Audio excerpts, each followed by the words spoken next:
Olá, meus amigos, um dia de muita paz para todos nós. Hoje, exatamente 13 de dezembro de 2021, estamos nós reunidos mais uma vez para estudarmos a obra de André Luiz, Os Mensageiros, livro psicografado pelo nosso Francisco Cândido Xavier. Hoje nós iremos iniciar o capítulo 5, ouvindo instruções. Vou envolver a nossa irmã Carla para fazer a nossa prece de gratidão e nossa irmã Aramita irá fazer a recapitulação do nosso último estudo. Jesus amigo, mais uma vez te damos graças por essa oportunidade de estudo, de encontro, de entendimento. Durante esse ano foram momentos de muita luz, um oásis mesmo neste deserto, na secura da vida, e te agradecemos todas essas oportunidades. Ajuda-nos a colocar em prática e cada vez mais entender melhor essas lições. Que assim seja. Aqui no nosso oásis da secura da vida, no nosso último estudo, André Luiz conheceu Vicente, também médico que nem ele, e ficaram trocando confidências, né? Cada um falando da sua vida. Aí como foi a vida, que morreu, deixou a esposa, papapá. E o André achando que a dor dele Um era achando maior. que a outra era pior, né? O André contando, menina, imagina que eu fui lá, encontrei a Zélia casada, de novo, com outros, tiraram o meu piano, tiraram tudo, eles cada um achando pior que o outro. Aí o Vicente disse, não, o meu foi muito pior.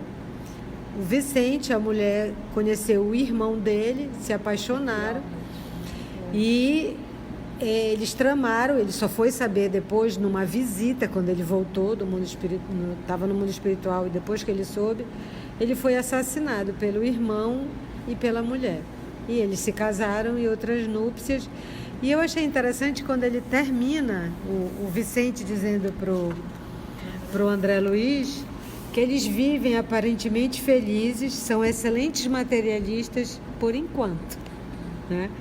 E gozam no mundo transitório, grande fortuna moedada e alto conceito social. Ou seja, ele também aprendeu a deixar para seguir a vida dele. Foi essa a história do Vicente, nosso último capítulo. É porque o fato do Vicente não ter se tornado um obsessor, isso é um ato de extremo alto amor. Isso é amor. Mas vem aqui com o estudo passado, né? Ele aproveitando o tempo no mundo espiritual para seguir. Essa era a prova dele. Né? É isso que é interessante. Quando a gente fala em prova, em teste, a gente sempre pensa aqui no mundo físico, né? Mas o fato de eu estar sempre vivo é constantemente provas e testes. Ele só soube que foi assassinado depois da desencarnação. E não é à toa que ele passou por isso, né? Tudo tem um propósito. Se não for uma expiação, é uma prova. É uma prova. Os dois lá tiraram 0. Porque ninguém nasceu para matar ninguém. Eles tiraram 0 e 0 feio. Então é como se fosse assim, o Vicente precisava passar por essa prova e atraiu para o seu convívio esse tipo de gente. Esse tipo de pessoas, entendeu? Esses dois. E os dois, qual era a prova? Era justamente se reencontrar, iria acender a paixão, porque isso não é amor. O amor, ele é racional. A paixão é irracional, mas o amor é racional. A gente vê muito isso na figura de Alcione, no livro Renúncia, no encontro de Carlos Clênaga, não é isso? Então, a paixão, ela é irracional. Então, você vê que eles foram irracionais. Totalmente, para atender o desejo de cada um. Então, eles arrumaram um débito muito grande com a lei. E o Vicente tirou nota 10 na provação ou na sua expiação. Vamos lá, ouvindo instruções. No grande salão, Aniceto esperava-nos acolhedor. Fileiras enormes de assistentes enchiam o espaço vastíssimo. Homens e mulheres, aparentando idades diversas, permaneciam recolhidos, a demonstrar, porém, expectativa e interesse. Explicou o nosso orientador, dirigindo-se a Vicente de maneira particular. Hoje teremos a palavra de Telésforo, antigo lidador da comunicação, que pediu a presença de todos os aprendizes do trabalho de intercâmbio entre nós e os irmãos encarnados. Teremos palavra de Telésforo, antigo trabalhador da comunicação, que pediu a presença de todos os aprendizes do trabalho de intercâmbio entre nós e os irmãos encarnados. Quem é que faz esse trabalho de intercâmbio? Os médios.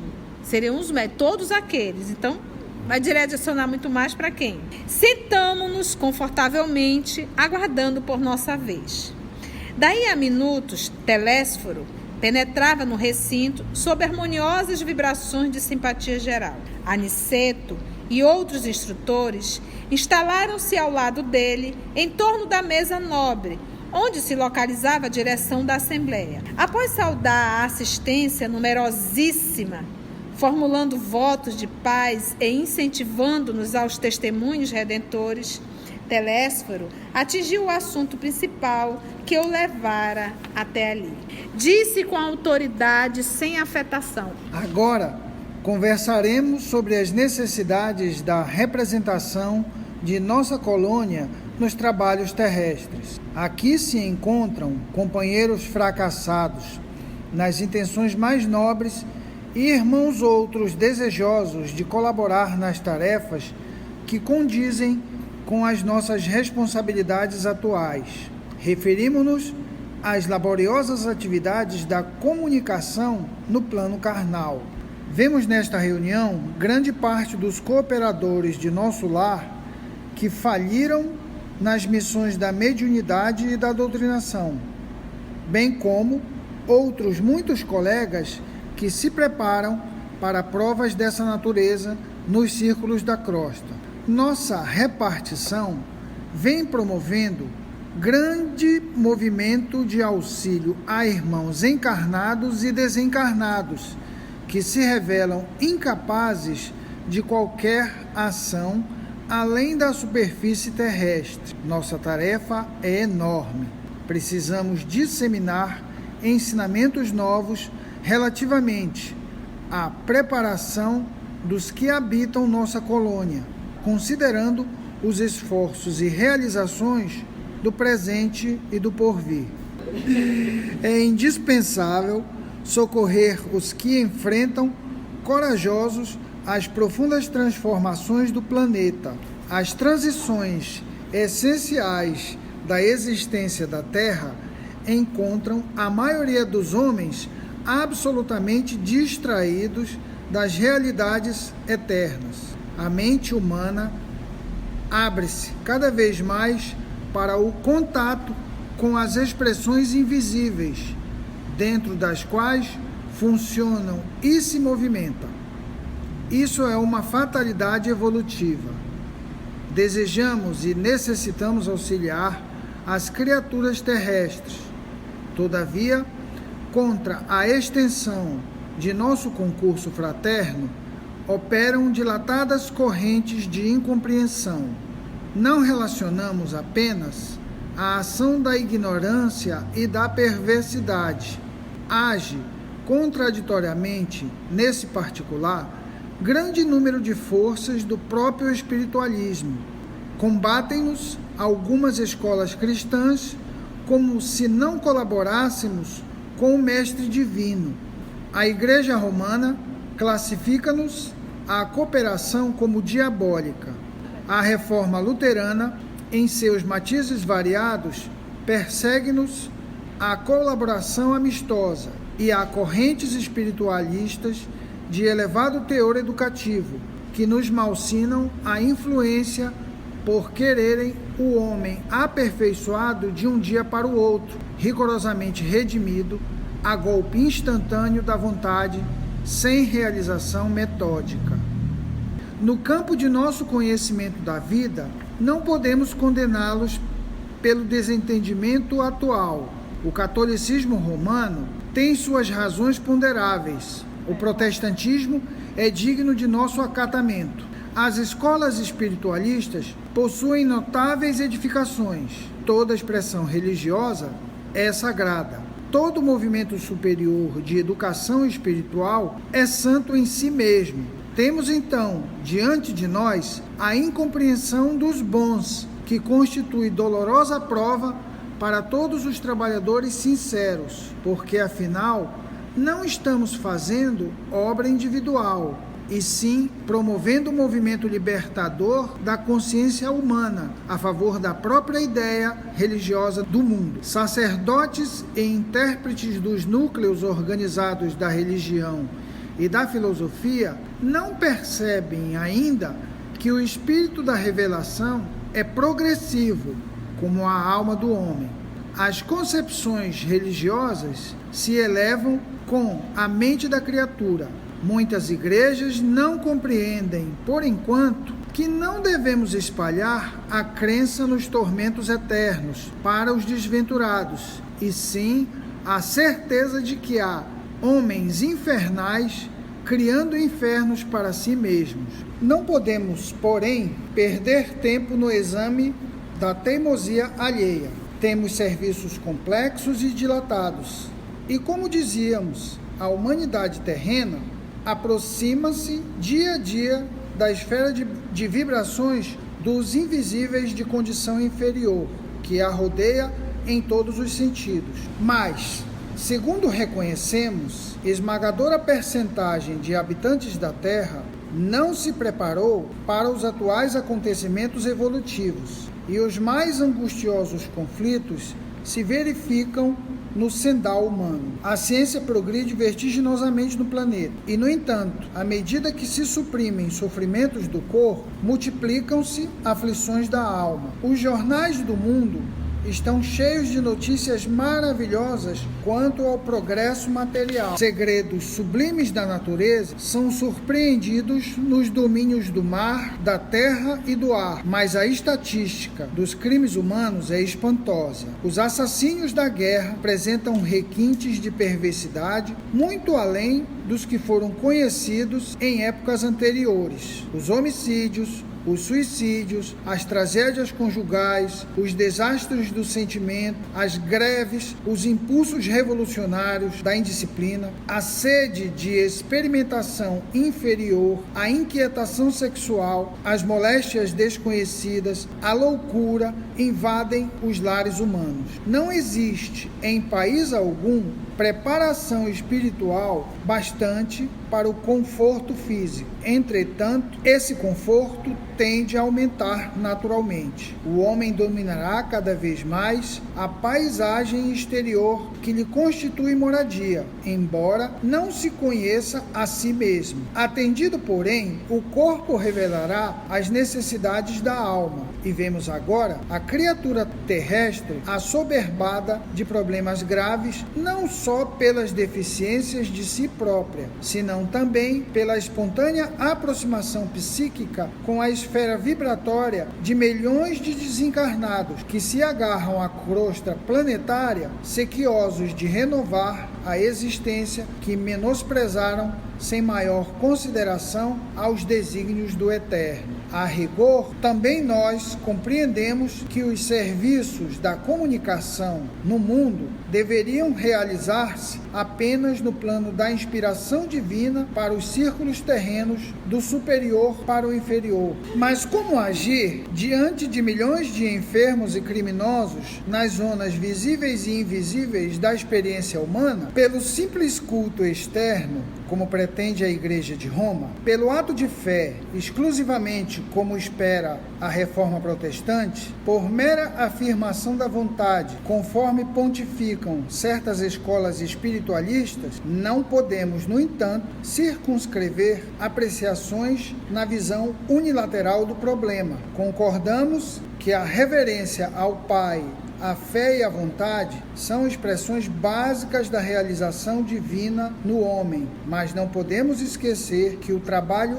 é necessidade fundamental de cada espírito. Que outros irmãos nossos perseverem tão somente nas especulações teológicas. Encaremos, porém, os serviços do Senhor como se faz indispensável. A humanidade terrena, atualmente, é como grande organismo coletivo, cujas células, que são as personalidades humanas, se envolvem no desequilíbrio entre si, em processo mundial de reajustamento e redenção. Quantos cooperam conosco veem a extensão dos cipoais em que se debate a mente humana. Criminosos agarram-se a criminosos, doentes associam-se a doentes. Precisamos oferecer no mundo os instrumentos adequados às retificações espirituais. habilitando nossos irmãos encarnados a um maior entendimento do Espírito do Cristo. Para consegui-lo, todavia, necessitamos de colaboradores fiéis, que não cogitem de condições,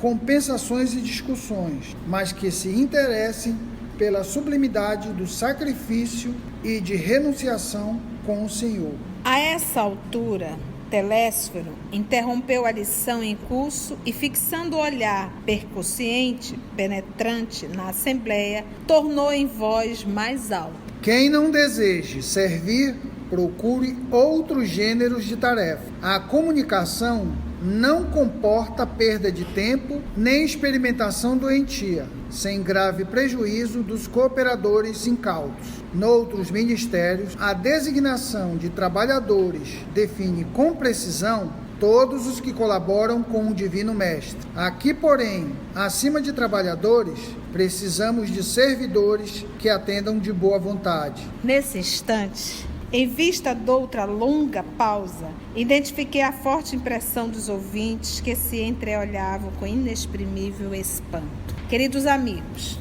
essa palestra do nosso querido Telésforo vem nos abrir a mente para o propósito e o objetivo dessa doutrina espírita. A misericórdia divina nos enviou os profetas, a misericórdia divina nos enviou na segunda revelação o nosso Cristo Jesus. E o nosso Cristo Jesus nos prometeu a vinda do Consolador prometido. A doutrina espírita chegou meados do século XIX e as pedras decidiram falar. Era a hora dos espíritos virem verdadeiramente recordar tudo que o Cristo tinha falado.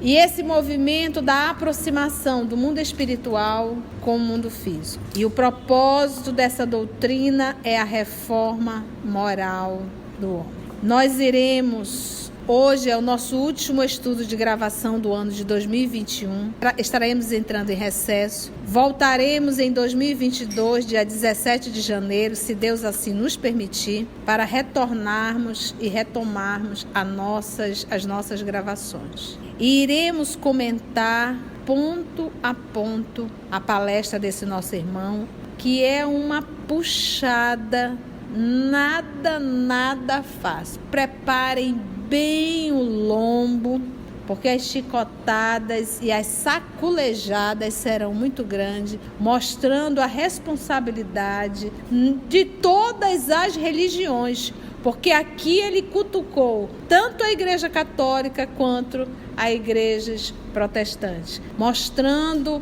não só os preconceitos, mas a perseguição para com a terceira revelação. E mostrando ainda mais a nossa responsabilidade perante essa doutrina. É indispensável, meus amigos, essa aproximação com a espiritualidade, porque no futuro o normal é ser médium vidente, ou seja, haverão as desencarnações, mas não haverá mais o desespero pela partida, porque nós teremos um contato muito grande com o mundo espiritual. O que nós estamos fazendo hoje nós estamos começando essa aproximação. Então é indispensável, sim, o exercício da mediunidade. Então, a palestra foi dada, mas ela só será comentada, se Deus nos permitir, em janeiro de 2022. A família OS Manaus agradece a esse ano por mais essa oportunidade que Deus nos deu de trabalho e de estudo. Que no dia 25 de dezembro, em sua casa, você possa verdadeiramente trazer para esse aniversário o aniversariante, que é o Cristo Jesus. Reúna a sua família, faça uma prece, porque a oração é a melhor forma de conversar com o aniversariante. E a família OS Manaus deseja a todos vocês, meus amigos, Feliz Natal! Até 2022, se Deus assim nos permitir. Um grande abraço. O trabalho do Cristo, ele é sempre coletivo, ele não é individual, não está centralizado sobre a cabeça de um. Somos o EOS, esse grupo que Jesus foi construindo ao longo dos anos, e estamos nós aqui estudando e tendo a alegria de poder compartilhar com todos vocês.